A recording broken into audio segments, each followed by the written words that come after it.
What's up, vinyl community? It's your boy Chris, coming at you live from the man cave. Wanted to do a quick video today about an impromptu visit to a thrift store slash a little vinyl karma. You guys know that's one of my favorite topics. I love vinyl karma, and it is real. If you guys didn't know, if you haven't been the recipient of vinyl karma, or if you haven't been the one to dish out a little vinyl karma yourself, it is great. It is real. I could tell all too many stories about it and how it's benefited me in my collection. And I believe I've told, several throughout the history of my videos. Got another one for you today, a quick one. This will be a quick video. My birthday was a week or two ago. My mother-in-law had gotten me a card. And we didn't cross paths for her to get it to me. So it was just one of those things that just kind of ran late. And my wife finally picked it up for me, and it had my birthday card, and inside of it was a gift certificate to a thrift store in the area that she knows has records. She's not really one that's going to go inside record stores or whatever, actual record stores or whatever, and get the gift certificates or gift cards for me. Or nobody's brave enough really to buy me records. So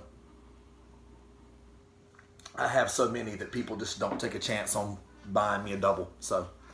But she got me a gift certificate. And I just so happened to be in the area today, so a quick drop in, hoping I'd see some heat. And I didn't bring home a big stack, but what I brought home is pretty damn solid. So here we go. First things first, Bob Dylan, bringing it all back home.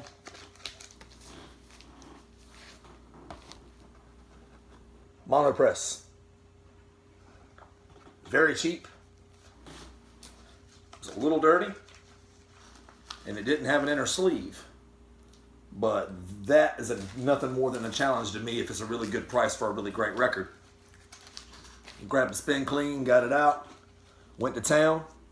There's no split seams, no nothing, and now it looks gorgeous. I can't wait to see what it sounds like. Can't wait to hear what it sounds like, I should say. Not all that long ago, about a year and a half ago, I fell on some hard times financially. My wife and I did. Credit just ganged up on us, and then it just kind of seemed like something after another, one thing after another just kept happening and piling up on top of each other, and we got behind on credit card bills and whatnot. So in order to help us get back ahead paying these things, I sold a lot of records, and I sold a lot of very valuable records. At one point in time, I had every Bob Dylan MoFi, every single one of them, including the mono ones that had been released. Well, they're all worth money, and they're very desirable, so I sold them all. And some of the other, like studio albums or whatever that I had, I sold them too. And I just told myself, I'll build this back up. Same thing for the Doors and Jimi Hendrix and several other artists. I sold them knowing these are artists I'm going to want to go back. I'm selling them now because money's a little tight, but I'll go back one by one. I'm a young man. I'll get these all again. Maybe I won't get the holy shit audiophile MoFi presses or Japanese presses, maybe, but I'll get clean originals if nothing else. And so I've added a few since I sold them, and this is a great one. This one's classic. I love bringing it all back home. So was happy to score that one today, especially for a good price. Next up is probably not, one that you're never going to see, but I love the record. Linda Ronstadt, Silk Purse, very, very good price, super clean copy. I've always loved Linda Ronstadt since a very early age, and here lately I've been seeing a lot and hearing a lot about her on the VC, actually, on a lot of these videos and some podcasts and everything else. A lot of Linda Ronstadt love, I should say. And I love it. They always say, like maybe they would say a person has it all, or they had it all. Like they would look at an Elvis Presley and say he had it all, charming, charismatic, great looking, great singer. Well, for me, that's Linda Ronstadt as well. Gorgeous. Phenomenal voice, just had it all, and can't help but love her. And her records can be found cheap, fortunately enough. And so I've got pretty decent amount, and I added another one today for cheap, so that was awesome. And I go in this thrift store, I look up on the wall, and another another band that fell victim to mine and my wife's financial troubles is the Beatles. Guys, once upon a time I had 133 pieces in my Beatles collection. No bullshit. Figured I'd sit there and let you guys marinate on that for a second, because you're probably thinking, how in the hell is that possible? Beatles made 13 albums. Well, when you have an original mono and an original stereo, and when you have a Japanese press, and you have all the MoFis, and when you have every bootleg you've ever put your eyes on that you didn't already have, and when you have all that, guys, it adds up, and it adds up fast. I had 3 or 4 cubes of this Kallax filled with nothing but Beatles. And the thing about it is they're desirable. People want them. Now, they might not all go for $100 a piece, but they're desirable. You'll be able to sell them. But another thing that I knew that, you know, brought me comfort was they're the greatest selling band in the history of the world. I'll be able to get these back. So I gritted my teeth. I sold all my MoFis. I sold all my Japanese presses. I sold a lot of the more expensive original albums. And I did it to the point where now I no longer have the entire discography of studio albums. Now I'm only like 2 or 3 short, guys. Don't panic. And I'm not one of the ones off the list today that I sold.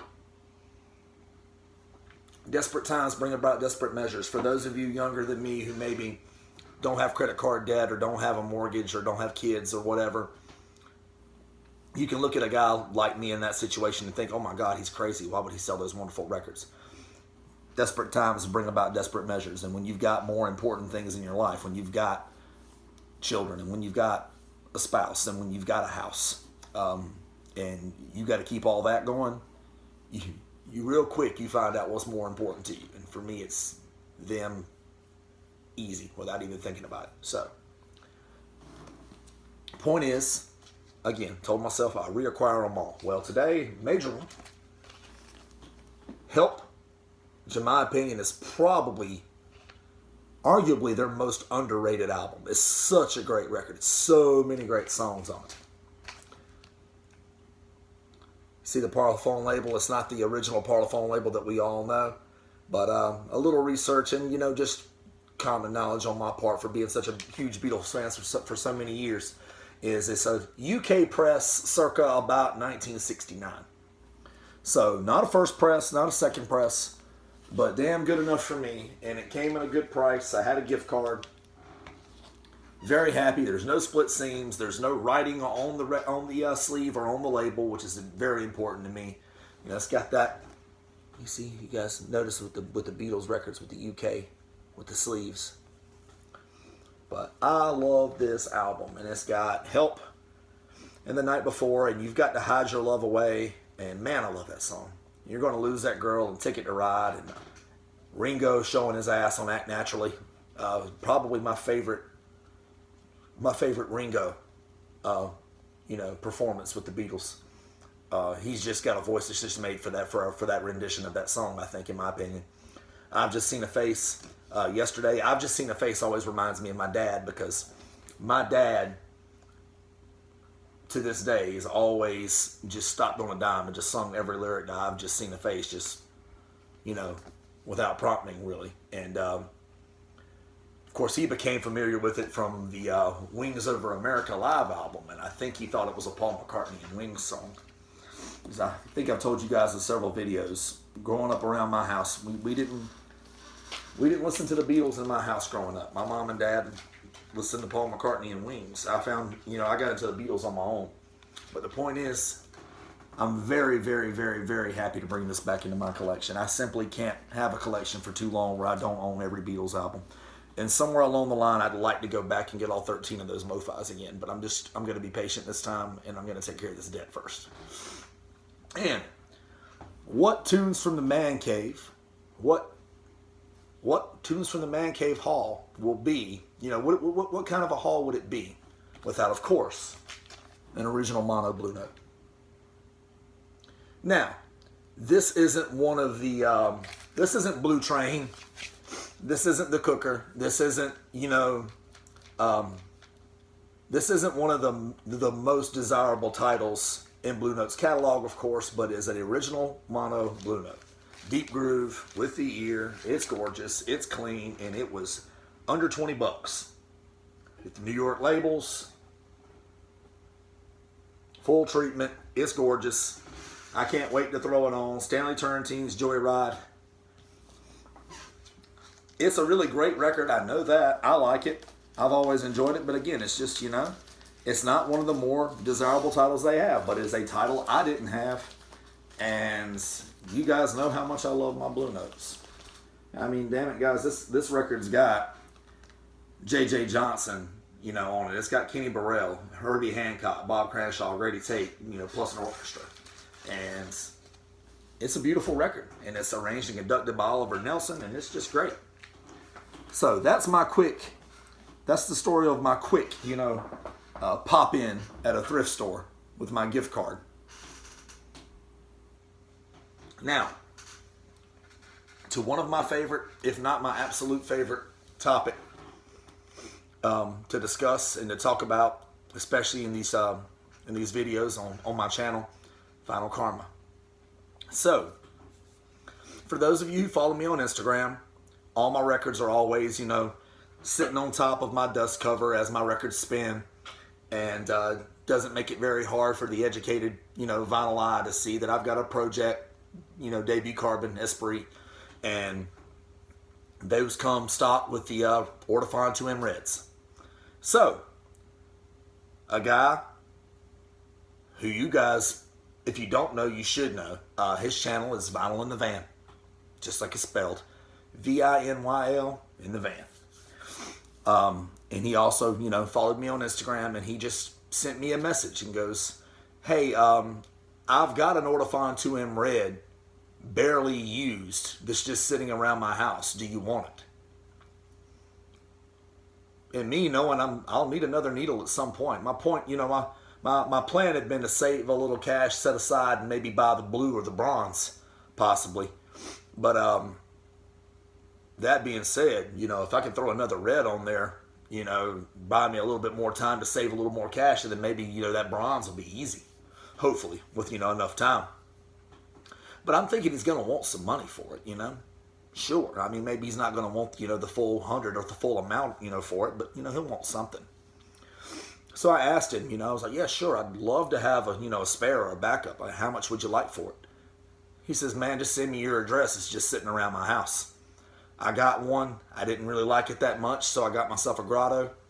And, this is just sitting here, and I can see that you could use it, so send me your address. So, just like that. And I've gotten, I can't tell you how many records that way. I've gotten so many just random acts of kindness. This guy, he and I don't, we don't know one another. We've talked a couple of times on Instagram, and he's commented on a couple of my videos. I commented on a couple of his videos, but we don't know each other. A lot of members of my family wouldn't do this for me. And then of course, because he's awesome, he sends me a pic. This is funny. He sends me a pic in my Instagram DMs, and it's got the package that he's sending with my name on it, and goes, sending this out. Of course, I had to throw in some other things. If you don't like it, just burn it. And he's got one of those laughing emojis, because obviously he doesn't mean that. But I'm thinking, I wonder what else what else could he have sent? Is what I'm thinking. Well, he threw in a couple of records, because remember how I was telling you guys a minute ago that nobody ever buys me records. They don't dare, because everybody's too scared, that they're going to buy me something I've already got. Well, he managed to send me 2 records I don't have. One is a bootleg, which will now become my only bootleg that I have, because again, bootlegs are a desirable commodity, and when times got tough for me, I sold them all. Led Zeppelin bootlegs, Pink Floyd bootlegs, I sold them all, and I made a shitload of money off of them, and I paid a lot of my bills, so no reason to be upset. But I sold every single one of them, and now I've got one again. Ty Segall Band, live in aisle 5. Yeah. True bootleg form has that white label. No writing on it. Can't tell which one's side A and which one's side B. And Vinyl in the Van, if you're watching, this is now my only Ty Segall record. I just realized it when I got it. Because I know I've liked several Ty Segall albums. I think he's a great guitarist. I like him. But I've just never went and bought the wax. And, you know, I was like, is this my only Ty Segall album? I jumped up and went thumbing through real quick, and sure enough, the only one. So, looking forward to throwing this on. Again, you totally didn't have to do it. You didn't have to do any of this, man. It's just the nicest. And then you managed to send me a record by somebody I've never heard of. The OCs. I have no idea who they are. Some of you watching maybe could be able to shine some light on that. Mutilator Defeated at Last is the name of the album. It's got a cool cover. I certainly like the name of the album. That's kick-ass. It's a 45 RPM record. I can't, wait to see what that's all about. Certainly got a cool cover. And, it didn't cost me a dime, and but, and of course, I might as well show you guys what initiated the whole process in the first place. You managed to get this thing to me in one piece. Ortophon 2M Red, which is going to be my new backup. As soon as the one I have goes out, I'll throw this one on. And I'm going to save up some money, and the blue is no longer my new plan. The bronze is. Because this is going to buy me enough time where the bronze should be a reasonable goal. So thank you, Vinyl in the Van. Thank you, thank you, thank you. Man, I'm going to tell you, this will not go. This will not go, unnoticed or unannounced. You might not have taken any money from me, buddy, but I've got your address now, and I'll find a way to hook you up going forward. Best believe. It's probably going to come when you least expect it, but this will be paid for. Because I love Vinyl Karma. You were so kind to make me a recipient of it yet again, and best believe you were going to, at some point, I don't know when it's going to be. It might be next week. It might be next year. But I'm going to look for a perfect opportunity to pay it forward to you, my friend. And you might not even know it's going to hit you, but it's coming. Just best believe. So be ready for it. And thank you once again. Cheers. Vinyl in the Van. For you guys who don't subscribe, you should. Super cool. Great knowledge. And then, hell, why not go on over to Instagram and follow him there as well? I highly recommend both. Please do so. Cheers to you, my good friend. I appreciate it. Thank you. Just wanted to throw a quick one out there. And even then, I still ended up talking for almost 20 minutes. I've never been able to shut up, guys. I'm sorry. Until next time, until next video, and those are going to come pretty soon. I've got a couple of really big ideas to throw at you guys. I'm very excited about it. You'll see them very soon. No reason to spoil them. And so until then, keep dropping that needle, you guys.